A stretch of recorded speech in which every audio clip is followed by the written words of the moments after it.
Right now, we are tracking Tropical Storm Debbie as it drenches the Triad. Yeah, the storm has dumped several inches of rain in our area, the most we've seen in one day in 4 years. Now, while the worst, we're told, is over, there's still more rain to come. In Guilford County, residents battle strong winds and heavy rain as trees fall, crashing into cars, yards, and roads. Over in Alamance County, torrential downpours creating a flooded out city park and washing over the roads. And in Forsyth County, thousands plunged into darkness as power went out and crews rushed to turn the lights back on.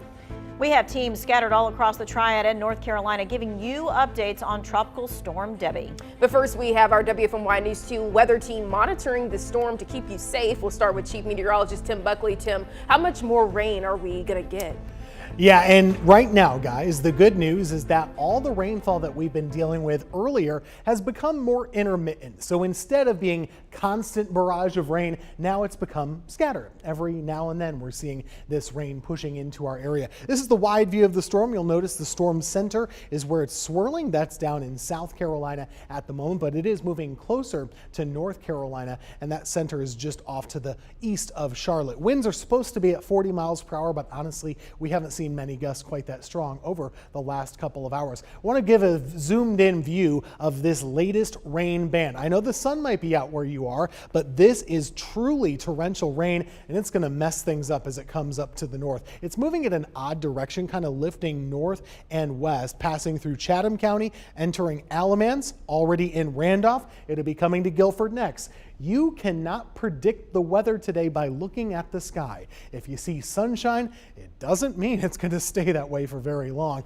This is going to crash your party. So stay inside while this kind of pushes on through. There has been, I'll let you know, some very slight rotation at times. We're not seeing anything that is even close to tornado development, but it is something we're going to watch here behind the scenes just to be on the safe side. We think that risk of tornadoes in our area is really low compared to what we saw on the other side of the state earlier today. Winds have really calmed down, as I mentioned, only gusting around 25 miles per hour in the recent hours. Now, there will still be rain the rest of the afternoon and evening. We're still going to see some on again, off again downpours, but that's the key. It's on and off. That's easier for us to handle. It's also easier for the flooding to handle, and we've had plenty of that. You see Buffalo Creek going up and down over the last couple of hours in Greensboro. We're closing in on 4 inches of rain. It's our wettest day in about 4 years across the area. We're going to stay alert going into tomorrow because those rivers are going to continue to rise and cleanup efforts will continue.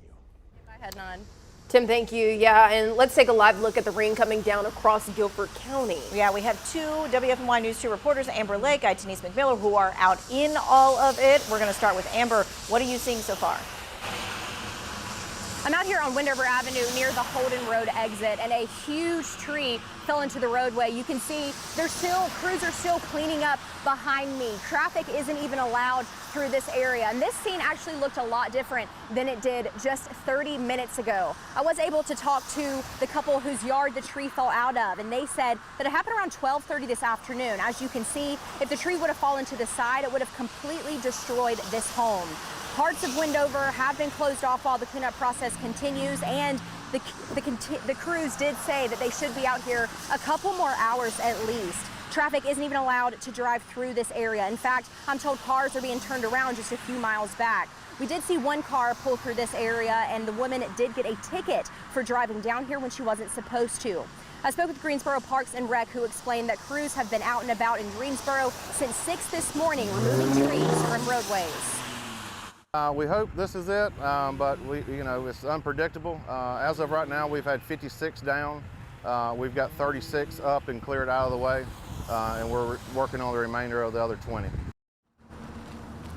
The city of Greensboro also announced earlier today that they are putting out some generators at a few different intersections across the city. I'll have more on that coming up at 4:30. And if you need shelter or you see someone who needs shelter from the storm, the Interactive Resource Center in Greensboro is open and ready to help those who need refuge from the storm.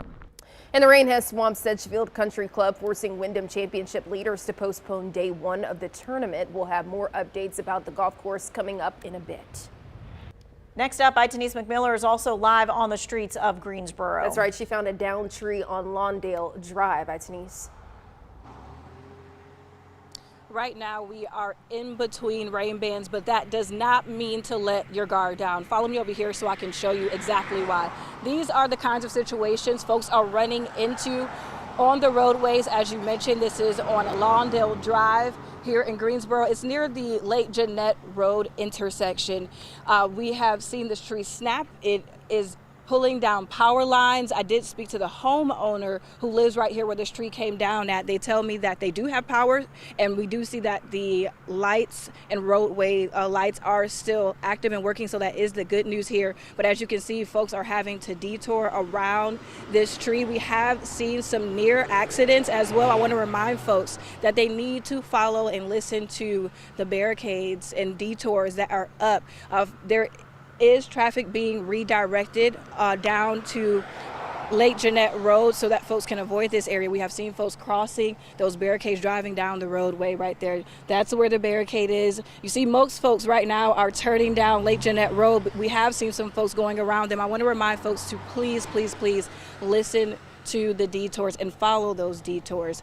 Again, we did speak to the homeowner here. He says that this tree has been down since about 11 this morning. He said he was coming inside really quickly and getting ready to run back out for work and saw the tree snapped in front of his home. He did say that officials came and told him that it'll be a while before they get out here to get this tree up because they have way more incidents that they are responding to right now, so it may be some time before this tree is up. So if you do have to drive down Lawndale Drive, I would avoid this area if you can. Live in Greensboro, Denise McMiller, WFMY News 2. Lots of down trees everywhere. A popular park in Burlington also closed, this time due to flooding. That's right. That's where we find WFMY News 2's Hannah Jeffries. Hannah, how high has the water gotten over there? All right, that's right, ladies. Flooding is the name of Debbie's game over here in Burlington. You wouldn't have been able to stand where I'm standing right now a few hours ago. We're over here at the softball fields at City Park in Burlington, but I gotta show you, just take a look at this fence. This is how high the water was earlier today, about 2 to 3 feet actually above from that fence. You can see the debris. It's just embedded within that fence right now, and all this water is coming from the nearby creek. The name of this creek, people call it Little Alamance Creek. A lot say it's very common for it to go ahead and just flood whenever there's big rain events, especially like Tim said, this one today, the biggest we've seen in 4 years, 4 inches, 4 years, big number there today. And this creek is certainly living up to its name. Water is also a worry for the rest of the city of Burlington. We did run into some roadways that had some water. There's some high water signs out as well. There's one along Chapel Hill Road. That's where the rollabout is, and I spoke to a woman there today about how water's messing with their day at work.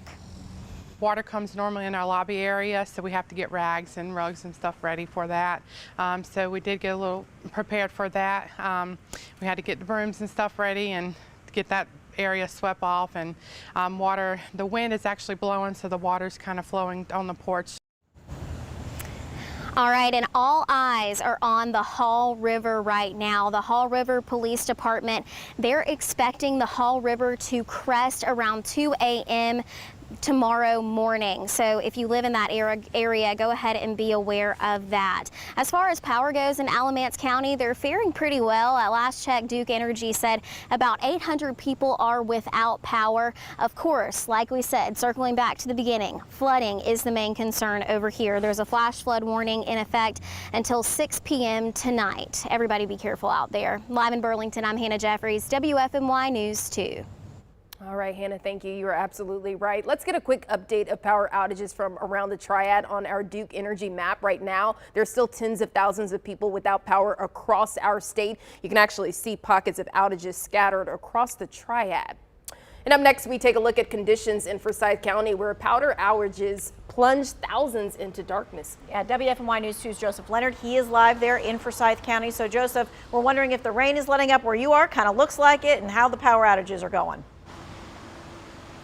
Yeah, we're standing on the side of Old Greensboro Road in Winston-Salem, and we're starting to see those storm impacts kind of subside a little bit. That heavy rain and wind that we saw earlier slowing down. But earlier we saw it was causing some low-lying areas like this Greenway to flood. Now we're showing you video from earlier around noon when this road was shut down. You can see this Greenway completely covered with water on both sides of the road. Now the fire department tells me this is just one of a few areas that has flooded today. We spoke with someone who lives in an apartment complex nearby. She says every time a storm like this rolls through, she worries that floodwater will make its way into her apartment. The creek is all the way up. There is a walkway across the street completely flooded over the top. There is a field next to us completely flooded most of the way across. And I'm honestly quite surprised that it has not made it into our parking lot yet. Now, as you can see, this is where that flood water was this morning. It was this high. Now you've kind of seen it rescind a little bit today. And first responders just want to stress, if you do not have to be on the roadways, stay inside, stay in your home, and stay safe. Reporting live in Winston-Salem, Joseph Leonard, WFMY News 2. All right, Joseph, thank you. Tropical storm Debbie is also battering the rest of North Carolina. Officials say a tornado touched down in Wilson County. Take a look at some of that damage. Houses are wrecked, roofs blown off. Wilson County officials have confirmed at least one person is dead in that area from the storms that moved through. And we have WFMY News 2's Chad Silber keeping an eye on the rest of the Tar Heels state right now. He's live in Bladensboro. All right, Chad, let's talk about the difference from the coast to coming a bit inland today. Hey there, ladies. Quite a bit of difference and some good news for people at home who have been wondering about North Myrtle Beach. We were never able to find any damage from the storm there, so that is the good news along the coast. Unfortunately, the same cannot be said for Bladensboro here in Bladen County. It's about an hour north of where we were in North Myrtle Beach, and you probably saw it on social media, maybe you saw it on TV, but they had some immense flooding in their little downtown area. This is the downtown area of Bladensboro, and to give you an idea of how the flooding was, they said the water was up to their knees in the middle of the road, and it started last night around 10 o'clock when the fire department started calling some of these businesses to tell them that there was all of this flooding in downtown. Now, they are no stranger to the flooding in downtown here. You remember Florence back in 2018? Keep in mind, we're very close to Lumberton, which got hit so bad during that hurricane. This town felt the same thing. They said some of these businesses had up to 30 inches of rain inside their businesses. And since then, the city and the county have actually put all this money into improving the drainage system, into clearing out some of the creeks around here, so at least there was somewhere for the water to go. So the fact that the water was only knee deep overnight is actually an improvement thanks to all of the efforts that they have put into making it better around here.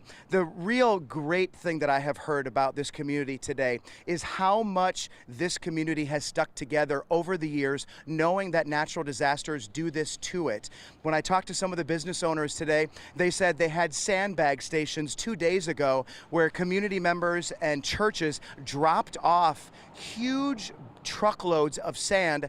They piled up the sandbags, and we're going to show you in the 4:30 half an hour, how some of the sandbags have now lined these businesses, and it's possible that it really saved them from a lot of water damage. So we're going to continue to walk around the downtown of Bladensboro right now to show you some of the other ongoing efforts to make sure that this doesn't happen again as the storm moves through. Back to you guys.